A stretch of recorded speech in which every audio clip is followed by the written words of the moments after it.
집착에서 자유로워지기 공성의 지혜. 안녕하세요. 지난 시간에 우리는 깨어있는 일상을 만드는 반야수행의 실제에 대해 함께 살펴보았습니다. 오늘은 대반야경의 가장 핵심적인 가르침이자 동시에 가장 오해받기 쉬운 개념인 공성의 지혜에 대해 천천히, 깊이, 그리고 편안하게 탐구해 보겠습니다. 공성이라는 말을 처음 들으시는 분들도 있을 텐데요. 걱정하지 마세요. 오늘 우리가 함께 풀어갈 이야기는 복잡한 철학 이론이 아니라 우리 삶을 더 자유롭고 행복하게 만들어주는 실용적인 지혜입니다. 마치 오래된 친구와 차 한 잔 마시며 나누는 깊은 대화처럼 편안하게 들어주시면 됩니다. 공성, 즉 슈냐타라는 산스크리트 말의 어원을 살펴보면 참 흥미롭습니다. 이 말은 부풀어 오르다 라는 뜻에서 나왔는데요. 마치 비누 거품이나 풍선처럼 겉으로는 실체가 있어 보이지만 실제로는 속이 비어있다는 의미를 담고 있습니다. 하지만 이것이 허무하다는 뜻은 아닙니다. 오히려 무한한 가능성을 의미합니다. 여러분도 어린 시절 비누 거품을 불어본 경험이 있으실 텐데요. 그 아름다운 거품들이 햇빛에 반짝이며 떠다니다가 사라지는 모습을 보면서 어떤 느낌을 받으셨나요? 슬프다기보다는 신비롭고 아름답지 않았나요? 공성도 마찬가지입니다. 모든 것이 실체가 없다는 것이 절망적인 소식이 아니라 해방적인 소식인 것입니다. 현대를 살아가는 우리가 겪는 가장 큰 고통 중 하나가 바로 집착입니다. 성공에 대한 집착, 사랑받고 싶은 집착, 인정받고 싶은 집착, 소유하고 싶은 집착. 하루 종일 우리는 무언가에 마음이 붙들려 있습니다. 이런 집착이 우리를 괴롭히는 이유는 우리가 집착하는 대상들이 모두 변화하고 사라지는 것들이기 때문입니다. 하지만 오늘 우리가 탐구할 공성의 지혜는 이 모든 집착에서 우리를 자유롭게 해주는 열쇠입니다. 그것도 무언가를 포기하거나 억압함으로써가 아니라 사물의 진실한 본성을 깨달음으로써 말입니다. 왜 가질수록 더 불안해질까? 소유의 역설. 참 이상한 일입니다. 더 많이 가질수록 더 행복해져야 할 것 같은데 실제로는 더 많이 가질수록 더 불안해지는 경우가 많습니다. 더 좋은 집에 살게 되면 그 집을 잃을까봐 걱정하고 좋은 직장에 들어가면 그 자리를 빼앗길까봐 전전긍긍하며 사랑하는 사람을 만나면 그 사람을 놓칠까봐 두려워합니다. 이런 현상을 심리학에서는 소유효과라고 부릅니다. 우리는 자신이 가진 것에 실제 가치보다 훨씬 더 큰 가치를 부여하고 그것을 잃는 것에 대해 과도한 두려움을 갖습니다. 노벨 경제학상을 받은 다니엘 카너만의 연구에 따르면 사람들은 무언가를 얻을 때의 기쁨보다 잃을 때의 고통을 2에서 3배 더 크게 느낀다고 합니다. 왜 이런 일이 일어날까요? 그것은 우리가 소유한 것들을 자아의 연장선으로 여기기 때문입니다. 내 집, 내 차, 내 직업, 내 가족. 이런 것들이 위협받거나 손상되면 자아 자체가 공격받는 것처럼 느껴집니다. 심리학자들은 이를 확장된 자아라고 부릅니다. 하지만 잠깐 생각해 보세요.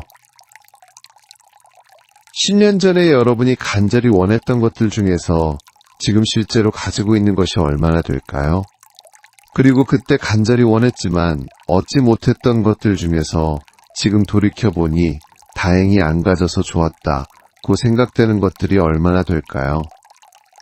저는 어떤 분이 들려주신 이야기가 기억납니다. 그분은 젊은 시절 특정 회사에 입사하는 것이 꿈이었는데 몇 번 지원해도 떨어져서 너무 좌절했다고 합니다.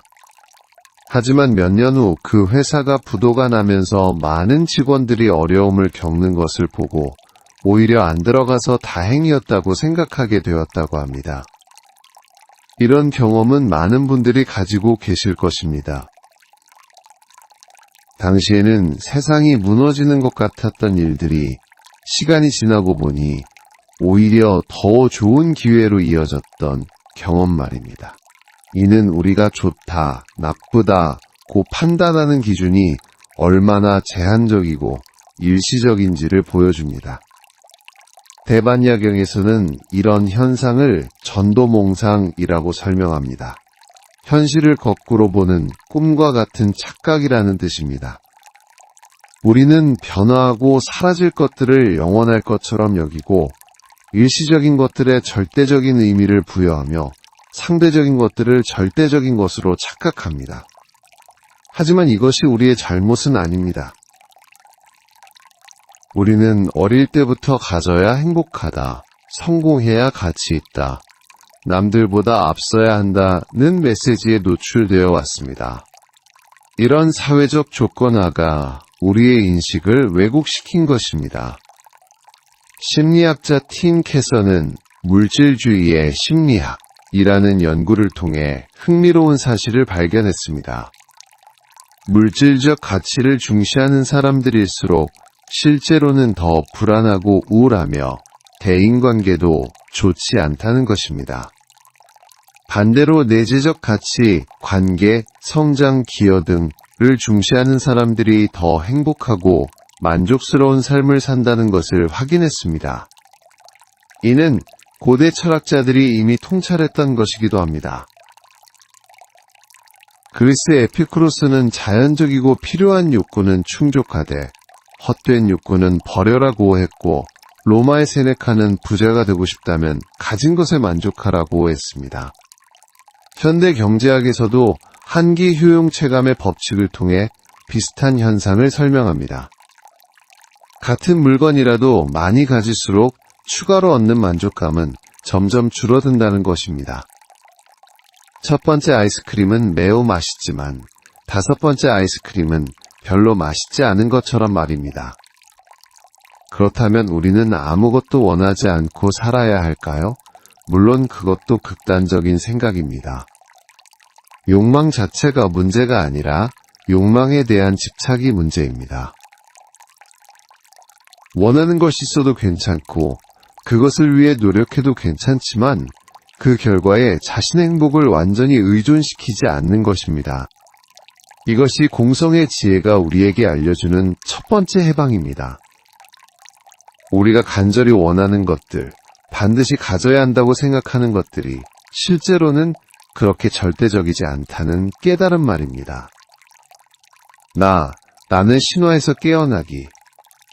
공성의 지혜에서 가장 혁명적인 부분은 바로 무아, 즉 고정된 자아가 없다는 깨달음입니다. 이 말을 처음 들으면 많은 분들이 당황하실 것입니다. 그럼 나는 누구란 말인가? 내가 존재하지 않는다는 건가? 라고 생각하실 수도 있습니다. 하지만 무아는 여러분이 존재하지 않는다는 의미가 아닙니다. 우리가 일반적으로 생각하는 나라는 것이 실제로는 고정된 실체가 아니라 끊임없이 변화하는 과정이라는 뜻입니다. 마치 강물과 같습니다. 강물은 분명히 존재하지만 매 순간 흘러가면서 변화합니다. 어제의 강물과 오늘의 강물은 같은 듯 다릅니다. 잠깐 자신을 돌아보세요. 10년 전의 여러분과 지금의 여러분을 비교해보면 어떤가요? 몸의 세포들은 대부분 새로운 것으로 교체되었고 생각과 가치관도 많이 달라졌으며 좋아하는 것과 싫어하는 것도 변했습니다. 심지어 성격도 많이 바뀌었을 것입니다. 그렇다면 무엇이 여러분이게 만드는 걸까요? 많은 사람들이 기억이라고 생각하지만 뇌과학 연구에 따르면 기억마저도 고정된 것이 아닙니다. 기억을 떠올릴 때마다 뇌에서는 그 기억을 새롭게 재구성하고 그 과정에서 현재의 상황이나 감정이 영향을 미쳐 기억이 변형됩니다. 심리학자 된 메가담스는 인간의 정체성을 내러티브 정체성이라고 불렀습니다. 우리는 변화하는 경험들을 선택적으로 기억하고 의미를 부여해서 일관된 이야기를 만들어냅니다. 이 이야기가 나라는 느낌을 만들어내는 것입니다. 예를 들어 학창시절에 있었던 실패 경험을 나는 실패자야 라는 이야기로 만들 수도 있고 그 경험이 나를 더 강하게 만들었어 라는 이야기로 만들 수도 있습니다. 같은 사실이라도 어떤 이야기로 엮느냐에 따라 전혀 다른 정체성이 됩니다. 더 놀라운 것은 이 이야기가 여러 개 가능하다는 것입니다. 상황에 따라 상대방에 따라 기분에 따라 우리는 자신에 대한 다른 이야기를 합니다. 집에서의 나, 직장에서의 나, 친구들과 있을 때의 나가 모두 조금씩 다른 것처럼 말입니다. 실존주의 철학자 사르트르는 인간은 자신을 끊임없이 창조하는 존재라고 했습니다. 미리 정해진 본질이 있는 것이 아니라 자신의 선택과 행동을 통해 스스로를 만들어간다는 뜻입니다. 이는 불교의 무아사상과 매우 유사합니다. 현대 신경과학의 발견들도 이를 뒷받침합니다. 뇌에서 자아를 담당하는 특정한 부위는 없습니다.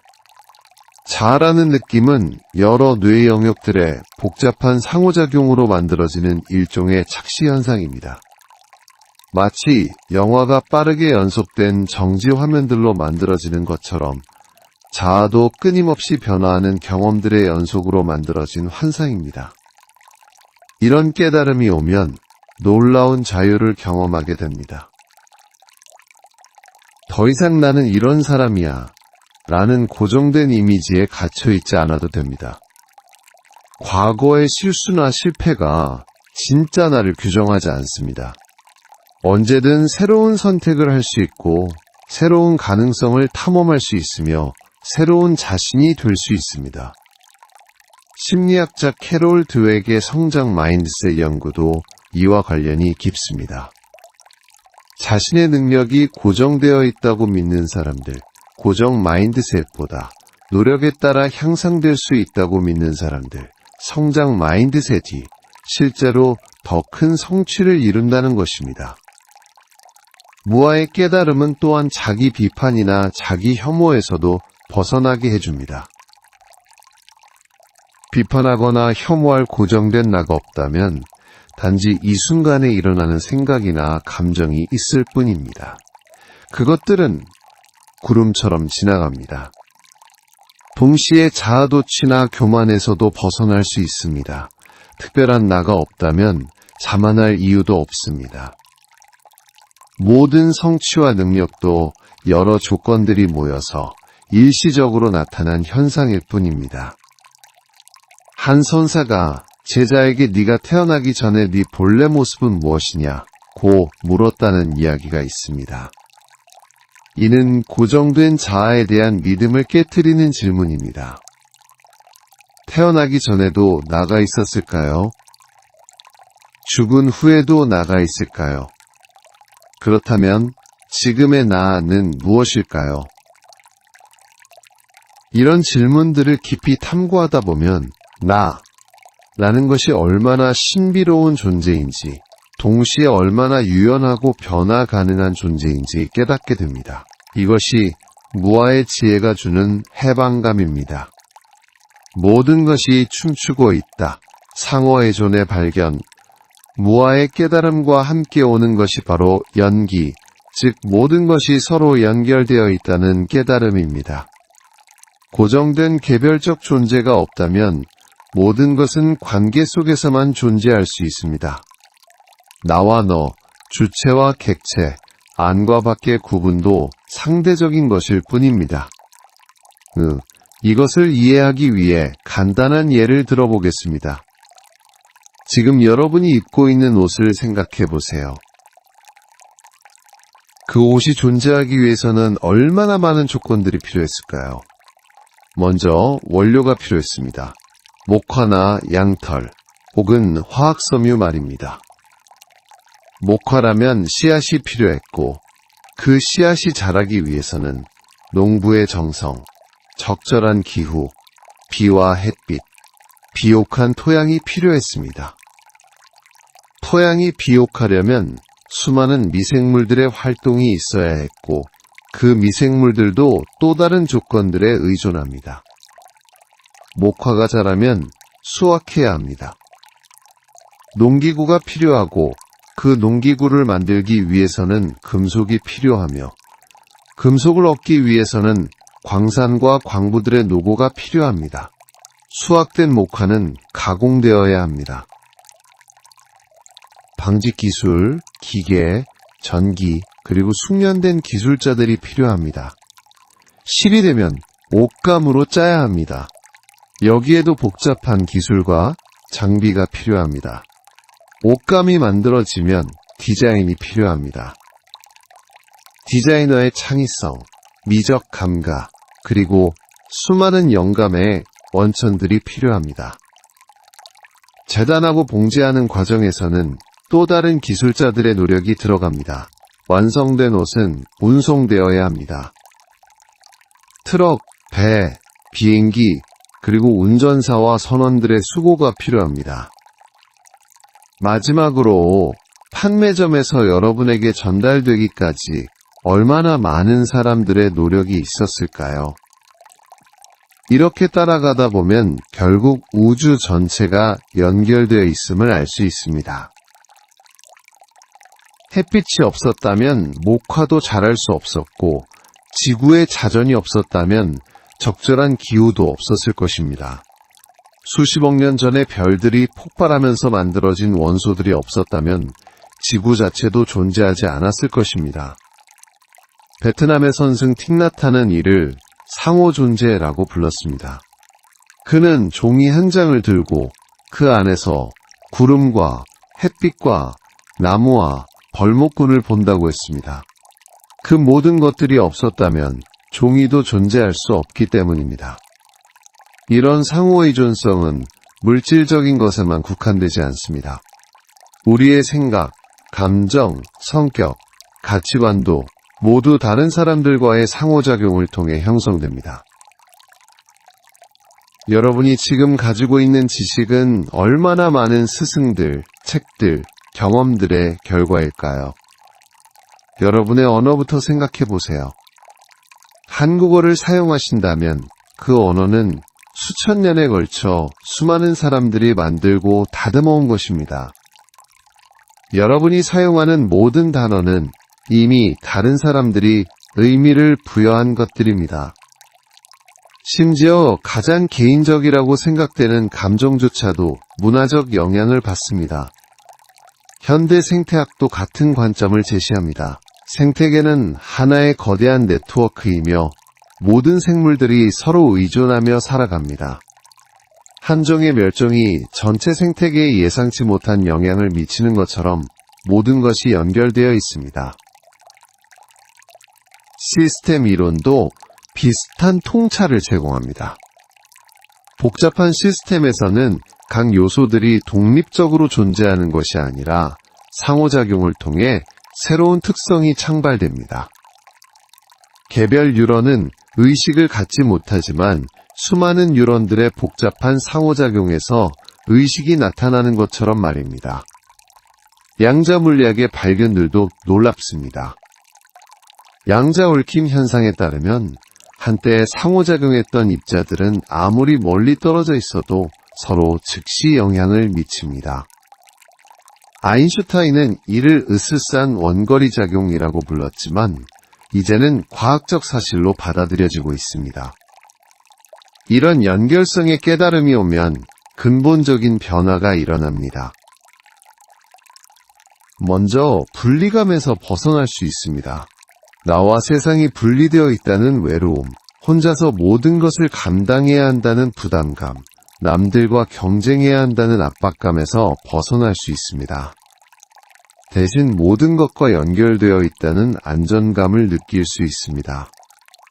내가 힘들 때 도와줄 사람들이 있고, 내가 잘할 때 함께 기뻐할 사람들이 있으며, 내가 죽더라도 내가 남긴 영향들은 계속 이어진다는 것을 알 수 있습니다. 책임감도 달라집니다. 내 행동이 다른 사람들과 환경에 미치는 영향을 더 깊이 인식하게 됩니다. 동시에 다른 사람들의 행동이 나에게 미치는 영향도 이해하게 되어 더 관대해질 수 있습니다. 환경 문제나 사회 문제에 대한 관심도 자연스럽게 늘어납니다. 지구 환경의 파괴가 결국 나에게도 영향을 미치고 사회의 불평등이 결국 전체 사회의 안정을 해친다는 것을 깨닫게 됩니다. 경제적 관점도 바뀝니다. 제로섬 게임이 아니라 위닝 게임을 추구하게 됩니다. 다른 사람의 성공이 나의 실패를 의미하는 것이 아니라 전체가 잘 되면 나도 함께 잘 될 수 있다는 것을 이해합니다. 인간관계에서도 큰 변화가 일어납니다. 상대방을 완전히 분리된 존재로 보지 않고 나와 연결된 존재로 봅니다. 상대방의 행복이 곧 나의 행복이고 상대방의 고통이 곧 나의 고통이라는 것을 이해하게 됩니다. 이것이 진정한 자비심의 바탕입니다. 도덕적 의무감에서 나오는 자비가 아니라 실제로 모든 존재가 하나로 연결되어 있다는 깨달음에서 우러나오는 자연스러운 자비입니다. 결과를 놓아버리고 과정을 즐기기, 공성의 지혜를 실제로 적용하는 가장 실용적인 방법 중 하나가 바로 결과에 집착하지 않으면서도 최선을 다하는 것입니다. 이는 모순처럼 들릴 수 있지만 실제로는 더 나은 결과를 가져오는 경우가 많습니다. 먼저 왜 결과에 집착하면 오히려 좋지 않은 결과가 나오는지 살펴보겠습니다. 결과에 대한 과도한 집착은 불안과 압박감을 만들어냅니다. 이런 감정 상태에서는 창의성이 떨어지고 실수할 가능성이 높아지며 유연한 대응이 어려워집니다. 스포츠 심리학에서 말하는 질식 효과가 좋은 예입니다. 너무 좋은 결과를 얻고 싶어서 긴장하면 오히려 평소보다 못한 결과가 나오는 현상입니다. 올림픽에서 금메달이 확실시되던 선수가 마지막 순간에 실수하거나 중요한 시험에서 실력보다 못한 점수를 받는 경우들이 이에 해당합니다. 저는 한 피아니스트가 들려준 이야기가 기억납니다. 그분은 젊은 시절 콩쿠르에서 1등을 해야 한다는 강박 때문에 항상 긴장했고 연주 중에도 심사위원들의 반응만 신경 쓰다가 실수를 자주 했다고 합니다. 하지만 어느 날 그냥 음악 자체를 즐기자는 마음으로 연주했더니 오히려 최고의 연주를 할 수 있었고 그때부터 진정한 음악가가 되었다고 하더군요.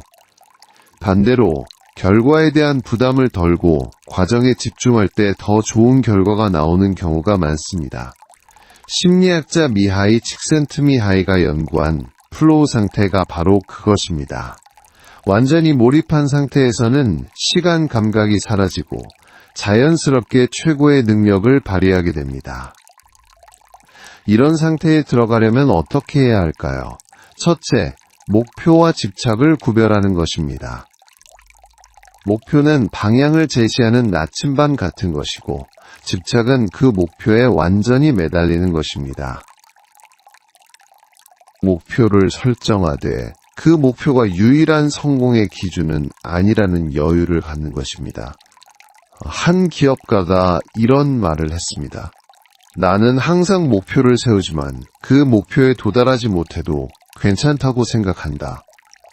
중요한 것은 목표를 향해 걸어가는 과정에서 배우고 성장하는 것이다. 때로는 목표에 도달하지 못했지만 더 좋은 결과를 얻기도 한다. 둘째, 과정에 더 많은 관심을 기울이는 것입니다. 결과보다는 지금 이 순간에 최선을 다하는 것에 집중하세요. 시험 점수보다는 공부하는 과정에서의 배움을, 승진보다는 업무를 통한 성장에 초점을 맞추는 것입니다. 어떤 학생이 이런 경험을 나누었습니다. 고등학교 때까지는 시험 점수에만 신경 썼는데 대학에 와서는 정말 흥미로운 것들을 배우는 데 집중했어요. 그랬더니 오히려 성적도 더 좋아지고 무엇보다 공부가 즐거워졌어요. 셋째, 여러 가지 가능성을 열어두는 것입니다. 한 가지 결과만을 고집하지 말고 다양한 가능성을 인정하세요. 계획 A가 안 되면 계획 B, 계획 C가 있다는 마음가짐을 갖는 것입니다. 실리콘밸리의 많은 기업가들이 이런 접근법을 사용합니다. 그들은 피벗이라는 전략을 사용하는데 원래 계획이 잘 안 되면 과감하게 방향을 바꾸는 것입니다. 트위터도 원래는 팟캐스트 플랫폼으로 시작했다가 마이크로 블로깅으로 방향을 바꾼 경우입니다. 넷째, 실패를 학습 기회로 보는 것입니다. 원하는 결과가 나오지 않더라도 그것이 끝이 아니라 새로운 시작이라고 생각하세요. 실패에서 배운 교훈이 더 큰 성공의 밑거름이 될 수 있습니다. 에디슨이 전구를 발명하기까지 수천 번의 실패를 했다는 이야기는 유명합니다. 누군가 당신은 수천 번 실패했다고 하자 에디슨은 아니다. 나는 전구가 켜지지 않는 수천 가지 방법을 발견했을 뿐이다. 라고 답했다고 합니다. 다섯째, 단기적 결과와 장기적 결과를 구별하는 것입니다. 당장의 결과에 일희일비하지 말고 장기적인 관점에서 자신의 성장과 발전을 평가하세요. 워렌 버핏은 주식시장은 단기적으로는 투표기계이지만 장기적으로는 체중계라고 했습니다. 단기적으로는 감정과 유행에 의해 좌우되지만 장기적으로는 실질적인 가치가 반영된다는 뜻입니다. 여섯째, 자신이 통제할 수 있는 것과 없는 것을 구분하는 것입니다. 노력은 내가 통제할 수 있지만 결과는 여러 요인에 의해 결정됩니다. 통제할 수 있는 부분에만 에너지를 집중하세요. 고대 그리스의 스토아 철학자 에픽테토스는 어떤 것들은 우리가 통제할 수 있고 어떤 것들은 그렇지 않다. 통제할 수 있는 것에만 집중하라고 했습니다. 이는 2000년이 지난 지금도 여전히 유효한 지혜입니다. 일곱째, 감사하는 마음을 기르는 것입니다. 지금까지 이룬 것들, 주변의 도움, 주어진 기회들에 감사하면 결과에 대한 절박함이 줄어듭니다. 감사 연구의 권위자인 로버트 에먼스 교수의 연구에 따르면 감사하는 마음을 기르면 스트레스가 줄어들고 전반적인 웰빙이 향상된다고 합니다. 또한 감사하는 사람들이 목표 달성률도 더 높다는 흥미로운 결과도 있습니다. 바가바드 기타에서 크리슈나가 아르주나에게 한 말이 이런 지혜를 잘 보여줍니다. 네 권리는 행동에만 있고 그 결과에는 없다. 행동의 결과에 집착하지도 말고 무행동에도 집착하지 마라. 현대 경영학에서도 비슷한 개념들이 나타나고 있습니다. 애자일 방법론에서는 완벽한 계획을 세우고 그대로 실행하려 하지 말고 상황 변화에 따라 유연하게 계획을 조정해 나가라고 합니다. 린 스타트업 방법론에서는 완벽한 제품을 만들려고 오랜 시간을 투자하지 말고 최소한의 기능을 가진 제품을 빨리 만들어서 시장의 반응을 보고 개선해 나가라고 합니다. 이런 접근법들의 공통점은 결과에 대한 집착을 버리고 지속적인 학습과 개선에 집중한다는 것입니다. 소유하지 않는 사랑의 기술. 공성의 지혜가 가장 필요한 영역 중 하나가 바로 인간관계입니다. 우리는 사랑하는 사람들을 소유하고 싶어하고 그들이 영원히 변하지 않기를 바라며 우리의 기대대로 행동하기를 원합니다. 하지만 이런 집착이 오히려 관계를 망치고 상대방을 질식시키는 경우가 많습니다. 진정한 사랑은 소유가 아니라 자유입니다. 상대방을 있는 그대로 받아들이고 그의 성장과 행복을 진심으로 바라며 때로는 자신에게서 멀어져도 그것을 축복할 수 있는 마음입니다. 이것이 대반야경에서 말하는 무소득의 사랑입니다. 부모와 자녀 관계에서 이런 지혜가 특히 중요합니다. 많은 부모들이 자녀를 자신의 소유물처럼 여기고 자신의 꿈을 대신 이루어주기를 기대하며 자신이 원하는 방향으로 성장하기를 바랍니다. 하지만 자녀는 독립된 인격체이며 자신만의 길을 걸어가야 할 존재입니다. 어떤 어머니가 이런 이야기를 해주었습니다. 아들이 어릴 때는 내가 원하는 대로 키우려고 했어요. 피아노를 배우라고 하고 공부를 열심히 하라고 하고 그런데 아이가 점점 저와 멀어지더라고요.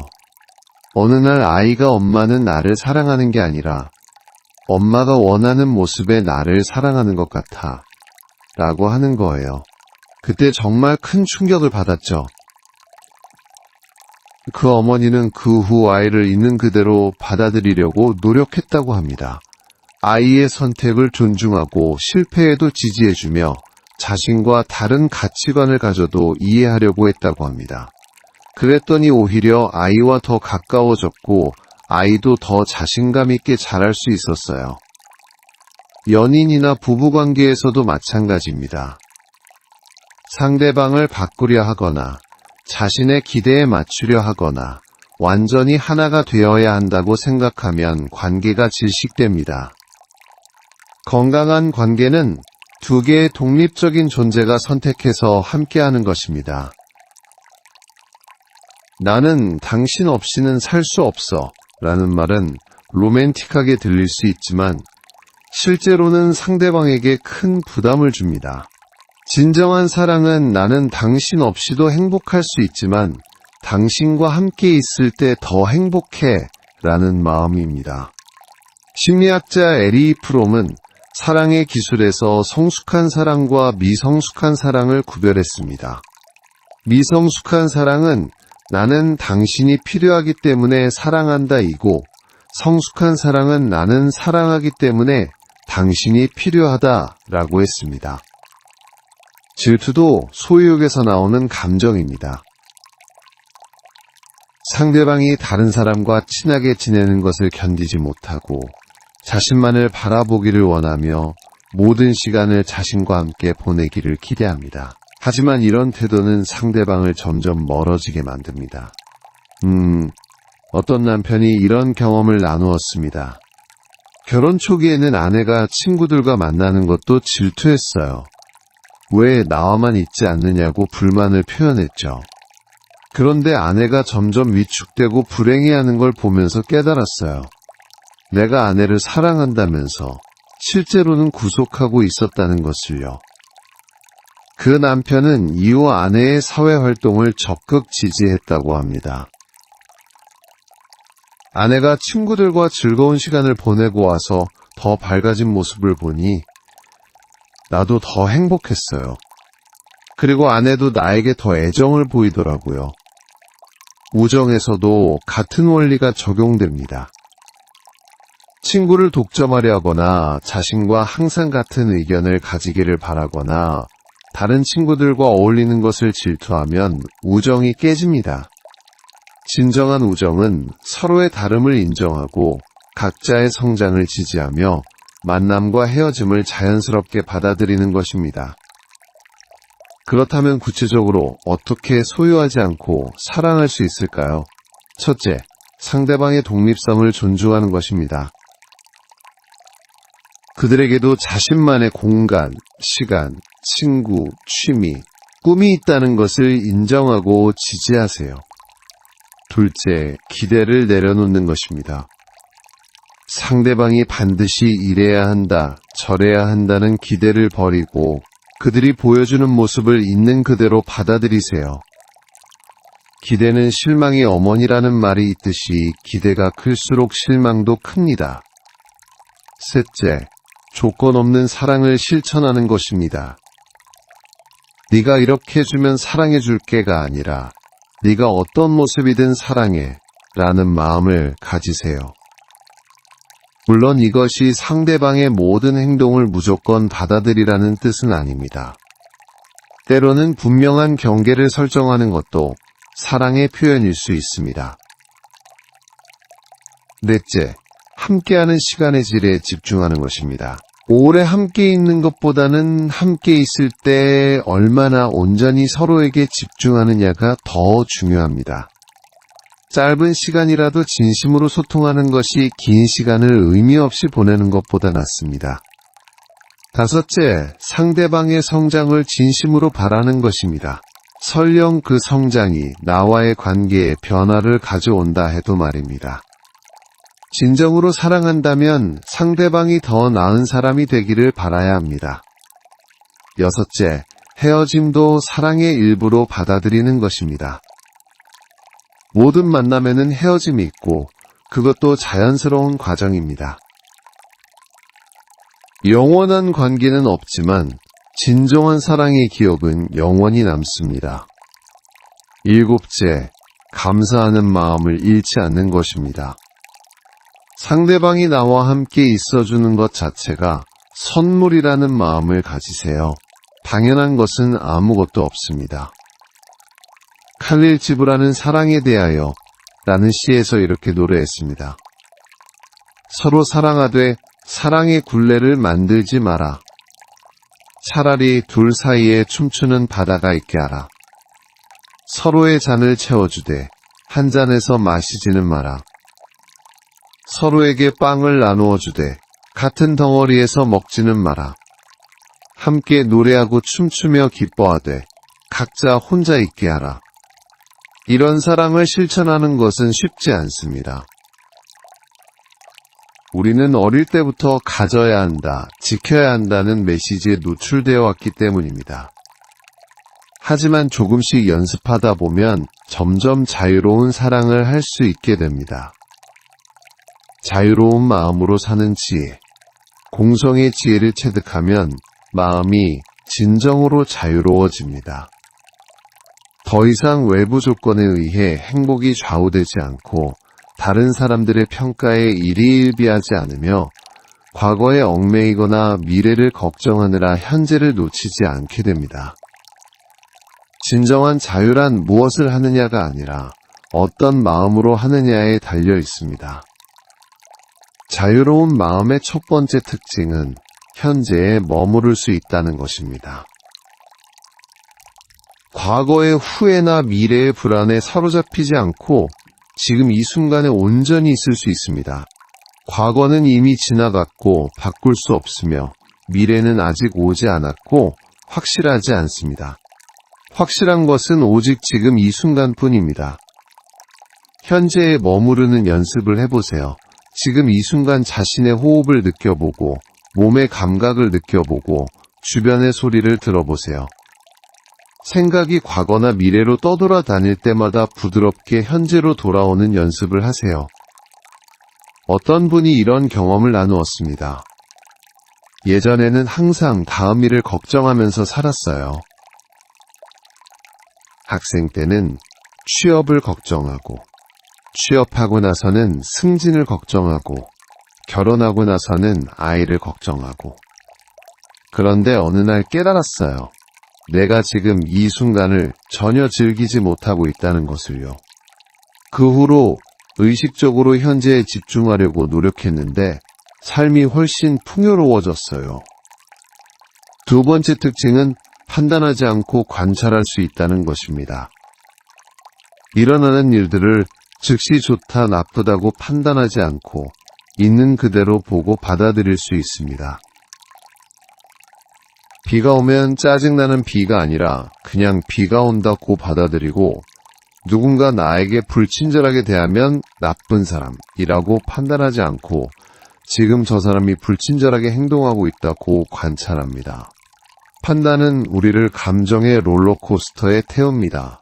좋다고 판단하면 집착하게 되고 나쁘다고 판단하면 거부하거나 화를 내게 됩니다. 하지만 판단 없이 관찰하면 마음이 평온해집니다. 이는 마치 구름을 바라보는 것과 같습니다. 검은 구름이든 흰 구름이든 그냥 구름일 뿐이고 모두 지나갑니다. 세 번째 특징은 선택의 자유를 인식한다는 것입니다. 어떤 상황에서도 우리에게는 선택권이 있습니다. 상황 자체는 바꿀 수 없을지라도 그에 대한 반응은 선택할 수 있습니다. 빅터 프랭클이 말했듯이 인간에게서 모든 것을 빼앗아갈 수 있어도 마지막 하나의 자유, 즉 주어진 상황에서 자신의 태도를 선택할 자유만은 빼앗을 수 없다는 것입니다. 매 순간 우리는 선택하고 있습니다. 화를 낼 것인가, 참을 것인가, 원망할 것인가, 용서할 것인가, 절망할 것인가, 희망을 가질 것인가. 이런 선택의 자유를 인식하면 피해자 의식에서 벗어나 주인 의식을 가질 수 있습니다. 네 번째 특징은 결과에 덜 집착한다는 것입니다. 최선을 다하되 결과는 내려놓을 수 있습니다. 노력의 결과가 항상 내가 원하는 대로 나오는 것은 아니라는 것을 받아들이고 예상과 다른 결과가 나와도 그것을 새로운 기회로 받아들일 수 있습니다. 다섯째 특징은 타인의 평가에 덜 흔들린다는 것입니다. 다른 사람들이 나를 어떻게 생각하든 그것이 나의 가치를 결정하지 않는다는 것을 압니다. 칭찬을 받으면 기뻐하되 우쭐대지 않고 비판을 받으면 귀담아 듣되 위축되지 않습니다. 여섯째 특징은 변화를 두려워하지 않는다는 것입니다. 모든 것이 무상하고 변화한다는 것을 받아들이므로 변화에 저항하지 않습니다. 오히려 변화를 성장의 기회로 보고 새로운 가능성에 열려 있습니다. 일곱째 특징은 자신과 타인에게 자비롭다는 것입니다. 완벽하지 않은 자신을 용서하고 실수하는 타인도 이해합니다. 모든 존재가 고통에서 벗어나고 싶어 한다는 것을 알고 그들의 실수나 잘못도 그런 고통의 표현일 수 있다고 봅니다. 이런 자유로운 마음을 기르는 구체적인 방법들을 제안해 보겠습니다. 매일 아침 일어나서 5분간 명상하는 습관을 만들어 보세요. 복잡한 기법은 필요 없습니다. 그냥 조용히 앉아서 호흡에 집중하거나 몸의 감각을 느끼면 됩니다. 이 작은 습관이 하루 종일의 마음가짐을 결정합니다. 감정의 라벨을 붙이는 연습도 도움이 됩니다. 지금 화가 나고 있다, 지금 불안하다, 지금 기쁘다처럼 감정을 객관적으로 관찰하고 이름을 붙여보세요. 이렇게 하면 감정에 완전히 휩쓸리지 않고 한 걸음 물러서서 볼 수 있습니다. 하루 종료 전 성찰 시간을 가져보세요. 오늘 하루 어떤 순간에 집착했는지, 어떤 순간에 자유로웠는지 돌아보세요. 판단하지 말고 그냥 관찰하고 내일을 위한 배움으로 삼으세요. 자연과 함께하는 시간을 늘리세요. 자연은 무상과 변화를 가장 잘 보여주는 스승입니다. 계절의 변화, 날씨의 변화, 식물의 생장과 시듬을 보면서 변화의 자연스러움을 배울 수 있습니다. 예술이나 창작 활동을 해보세요. 그림을 그리거나 음악을 듣거나 시를 쓰거나 춤을 추는 것들은 현재 순간에 몰입하게 해주고 마음의 자유를 경험하게 해줍니다. 다양한 관점을 가진 사람들과 대화하세요.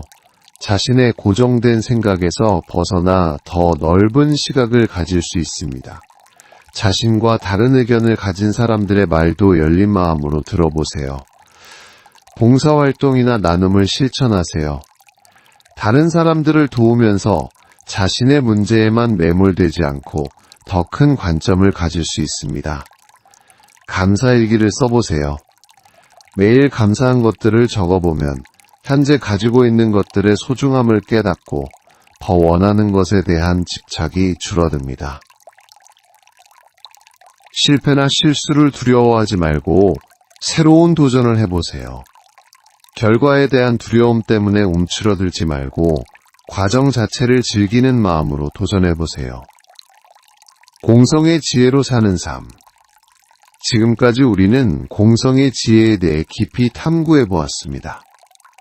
집착에서 벗어나는 것이 허무주의가 아니라 오히려 더 풍요로운 삶을 사는 길이라는 것, 고정된 자아가 없다는 것이 절망이 아니라 무한한 가능성을 의미한다는 것, 모든 것이 연결되어 있다는 것이 외로움이 아니라 깊은 안정감을 준다는 것을 알아보았습니다. 공성의 지혜로 산다는 것은 아무것도 하지 않고 사는 것이 아닙니다. 오히려 더 적극적이고 창의적으로 살 수 있게 해줍니다. 실패에 대한 두려움이 줄어들어 새로운 도전을 할 수 있고 다른 사람들의 시선에 덜 신경 쓰므로 자신만의 길을 갈 수 있으며 결과에 대한 집착이 줄어들어 과정 자체를 즐길 수 있습니다. 저는 어떤 화가의 이야기가 기억납니다.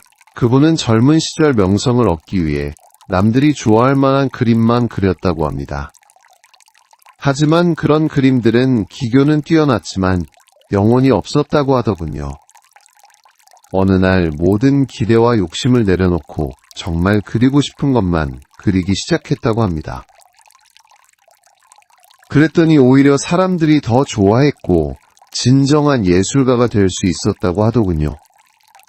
인간관계도 더 건강해집니다. 상대방을 소유하려 하지 않으므로 더 진정한 사랑을 할 수 있고 자신을 방어하려는 마음이 줄어들어 더 열린 마음으로 소통할 수 있으며 상대방의 변화도 자연스럽게 받아들일 수 있습니다. 한 부부가 들려준 이야기입니다. 결혼 20년 만에 남편이 갑자기 직장을 그만두고 새로운 일을 시작하겠다고 했다고 합니다. 처음에는 아내가 매우 불안해했지만 공성의 지혜를 배우면서 남편의 선택을 지지하기로 했다고 합니다. 처음에는 정말 두려웠어요. 하지만 남편을 믿고 지지했더니 오히려 우리 관계가 더 깊어졌고 남편도 새로운 일에서 큰 성공을 거두었어요. 일에서도 더 나은 성과를 낼 수 있습니다.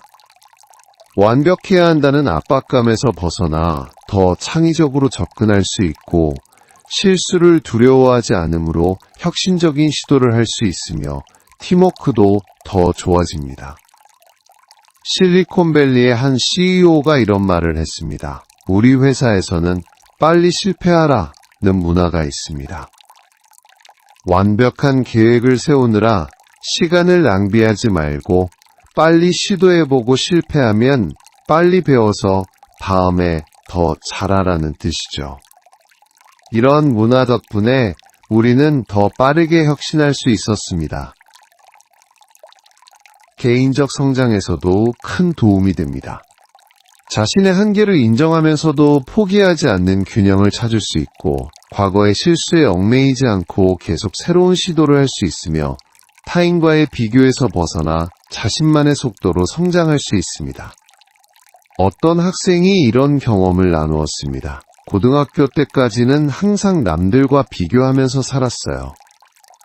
누가 더 공부를 잘하나, 누가 더 인기가 많나. 그런데 대학에 와서 공성의 지혜를 배우면서 그런 비교가 얼마나 무의미한지 깨달았어요. 이제는 어제의 나보다 오늘의 내가 조금이라도 나아졌는지에만 집중해요. 그랬더니 오히려 성적도 더 좋아지고 마음도 편해졌어요. 공성의 지혜는 특별한 철학이나 종교적 신념이 아닙니다. 삶의 현실을 정확히 보는 것입니다. 모든 것이 변화한다는 것, 모든 것이 연결되어 있다는 것, 고정된 실체는 없다는 것. 이런 것들은 과학적으로도 증명되는 사실들입니다. 현대 물리학의 양자역학에서는 입자들이 고정된 실체가 아니라 확률의 구름으로 존재한다고 말합니다.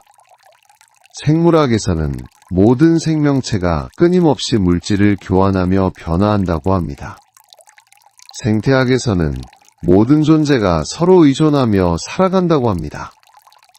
신경과학에서는 자아라는 것이 뇌의 여러 영역이 만들어내는 착각이라고 합니다.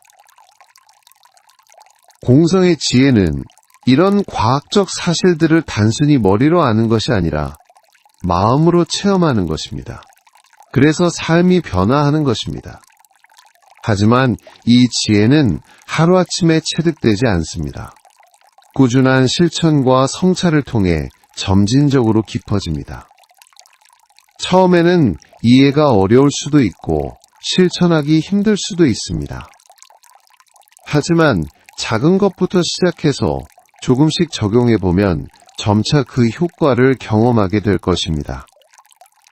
때로는 다시 집착에 빠질 수도 있습니다. 그것도 자연스러운 과정입니다. 자신을 비판하지 말고 다시 깨어나면 됩니다. 완벽을 추구하는 것 자체도 일종의 집착이니까요. 중요한 것은 방향성입니다.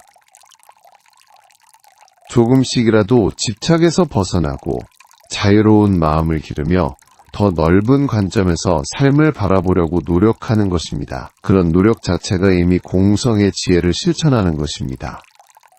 한 선사가 이런 말을 했습니다. 깨달음을 추구하는 것도 집착이다. 하지만 그 집착을 통해 모든 집착에서 벗어나는 법을 배운다. 이는 마치 가시를 빼기 위해 다른 가시를 사용하는 것과 같습니다. 궁극적으로는 모든 가시를 버려야 하지만 과정에서는 방편이 필요합니다. 공성의 지혜를 실천하는 것도 마찬가지입니다. 처음에는 의식적인 노력이 필요하지만 점차 자연스러워집니다. 마치 자전거 타기를 배우는 것과 같습니다. 처음에는 균형을 잡기 위해 온갖 노력을 하지만 익숙해지면 자연스럽게 탈 수 있게 됩니다. 또한 이 여정에서 함께할 동반자들을 찾는 것도 중요합니다. 혼자서 모든 것을 해결하려 하지 말고 비슷한 가치관을 가진 사람들과 함께 배우고 성장하세요. 서로의 경험을 나누고 격려하면서 함께 걸어가는 것입니다. 현대에는 다양한 형태의 공동체들이 있습니다. 명상 모임, 독서 모임, 온라인 커뮤니티 등에서 이런 동반자들을 만날 수 있습니다. 혼자서는 어려운 길도 함께하면 즐거운 여행이 될 수 있습니다. 마지막으로 가장 중요한 것은 자신에 대한 자비입니다. 완벽하지 않은 자신을 받아들이고 실수했을 때도 자신을 용서하며 계속 성장하려는 의지를 잃지 않는 것입니다. 자기 자비가 있어야 타인에 대한 진정한 자비도 가능합니다. 공성의 지혜는 우리를 더 인간답게 만들어줍니다. 완벽한 로봇이 되는 것이 아니라 불완전하지만 따뜻한 인간이 되는 것입니다. 실수도 하고 넘어지기도 하지만 그때마다 일어나서 다시 걸어가는 것입니다. 여러분의 삶이 이런 공성의 지혜로 인해 더욱 자유롭고 평안하며 의미 있게 되기를 진심으로 기원합니다. 집착의 사슬에서 벗어나 진정한 자유를 경험하는 것, 그것이 대반야경이 우리에게 선사하는 가장 큰 선물입니다. 오늘부터 작은 집착 하나씩 내려놓는 연습을 시작해 보시기 바랍니다. 아침에 일어날 때 오늘 하루는 결과에 집착하지 말고 과정을 즐겨보자 라고 다짐해 보세요. 누군가와 갈등이 생겼을 때 상대방도 나처럼 행복하고 싶어하는 존재구나 라고 생각해 보세요. 계획대로 되지 않을 때 이것도 새로운 가능성의 시작일 수 있겠구나 라고 받아들여 보세요. 이런 작은 실천들이 쌓이면 어느 날 놀라운 변화를 경험하게 될 것입니다. 같은 상황인데도 마음이 더 편해지고 같은 사람들인데도 관계가 더 좋아지며 같은 일인데도 더 의미 있게 느껴질 것입니다. 공성의 지혜는 멀리 있는 이상이 아닙니다. 바로 지금 여기 우리의 일상 속에서 실천할 수 있는 구체적인 삶의 방식입니다. 여러분 모두가 이 아름다운 지혜의 길을 걸어가시기를 응원하며 모든 존재가 집착에서 자유로워져 진정한 행복을 누릴 수 있기를 기원합니다. 오늘도 이 소중한 시간을 함께 해주셔서 진심으로 감사합니다.